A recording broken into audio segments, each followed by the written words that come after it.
রাজু যখন ব্যায়াম করে, দেখো দেখো রাজু ব্যায়াম করছে, চলো ব্যায়ামটা আমরা খুলে দিই। হ্যাঁ ঠিক আছে, চলো আজকে রাজুকে শিক্ষা দিব। রাজু নাম বলছি, তোর সাথে কিছু কথা আছে। আমি এই সুযোগে এটা একদম নষ্ট করে ফেলি, যেন রাজু এটা ভর দিয়ে পড়ে যায়। আরে তুই আমার দিকে তাকা, এই তো নষ্ট হয়ে গেছে। ঠিক আছে এবার দিয়ে পাঠা ওকে। হ্যাঁ রাজু তুই এবার চলে যা। ঠিক আছে তুই ব্যায়াম কর। ঠিক আছে ইচ্ছা মতো আজকে ব্যায়াম করবো, দেখো আমি সব থেকে বডি বিল্ডার হবো। ইয়ে ইয়ে। আরে বাপরে দেখ রাজুর কিছুই হচ্ছে না। ইয়ে ইয়ে। আরে তোরা এখানে কি করছিস? দেখ রাজু কত সুন্দর ব্যায়াম করছে।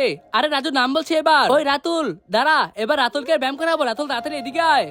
আরে না না, আরে আয় বলছি, তোর ব্যায়াম করতে হবে, আয় বলছি। না না ছেড়ে দাও, আরে আয়। তারপরে কি হয়েছিল সেটা দেখার আগে তুমি কাকে বেশি ভালোবাসো, এই সুন্দরী মেয়েটাকে নাকি কলিজার বাবাকে? যদি তুমি তোমার কলিজার বাবাকে ভালোবাসো তাহলে চ্যানেলটি সাবস্ক্রাইব করে দাও, আর ভিডিওটা 5 জনের কাছে শেয়ার করে দিবেন, আর কমেন্ট বক্সে আই লাভ ইউ বাবা লিখে যাবেন। আর যদি কিছু না করেন তাহলে আমি ভেবে নিব আপনি সুন্দরী মেয়েটাকে পছন্দ করেন। আরে রাজু তোর ব্যায়াম করতে হবে। আরে দিদি না, আমি ব্যায়াম করবো না। আরে তোর ব্যায়াম করতে হবে। ঠিক আছে আমি দিদি দাঁড়ালাম, আমি ব্যায়াম করবো। ওরে বাপরে পড়ে গেলাম। আয় হায় তাড়াতাড়ি এখান থেকে পালাই, না হলে তো আমার দোষ হবে।